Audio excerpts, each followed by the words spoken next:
अचानक अपने मुंह से टेंशन वाले एक्सप्रेशन हटाकर कुछ समय के लिए स्टिक करने लगी। दादी माँ, मैं और पापा बता नहीं सकते कि आज आपको ऐसे देखकर हमें कितनी खुशी हो रही है। माँ, भगवान का लाख लाख शुक्र है कि उस पागल बच्चे के अटैक से तुम बच गई। पंकज के मुंह से ये बात सुनते ही दादी माँ का एक हाथ जोर से पंकज के गालों पर पड़ गया। थप्पड़ की आवाज इतनी ऊंची थी कि हॉल में मौजूद सभी लोग अपनी अपनी जगह पर खड़े हो गए। वो छोटा सा बच्चा मुझसे बहुत प्यार करता है। जब मैं स्टेडियम से गिर रही थी तब वो मुझे बचाने की कोशिश कर रहा था, मगर उसके नन्हे शरीर में मुझे बचाने की ताकत नहीं थी। आर्यन पागल नहीं है।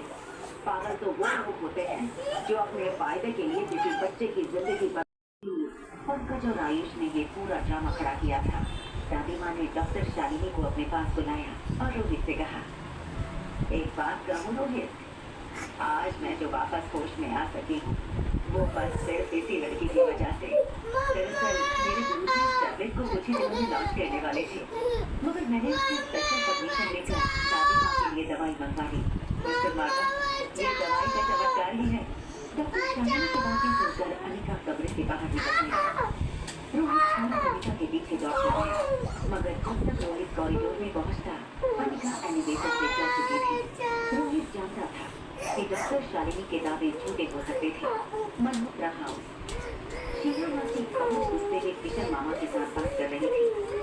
उन्हें अभी अभी किसी ने फोन करके ये खबर दी थी कि मल्होत्रा फार्मेसी के सबसे बड़े कॉम्पिटिटर कल्याण शास्त्री की कंपनी शास्त्री आयुर्वेदा ने अमृत टैबलेट का ऐलान किया है। कुछ ही दिनों में वो एक साथ प्रोडक्शन डिस्ट्रीब्यूशन शुरू करेगी। ये अमृत टैबलेट तो स्वाति ने बनाई थी। ये कल्याण शास्त्री कैसे क्लेम कर सकता है कि ये टैबलेट उसने बनाई है? ये सब स्वाति की गलती है। काश मेरे पास वो किताब होती जिसमें सारे के सारे मेडिकल फॉर्मूला लिखे थे, तो आज हमने सालों पहले ही अमृत टैबलेट मार्केट में उतारी होती। और आज मल्होत्रा फार्मेसी देश की नहीं बल्कि दुनिया की नंबर 1 फार्मेसी में से एक होती। मगर अब तो ये कल्याण पूरा मार्केट कैप्चर कर लेगा।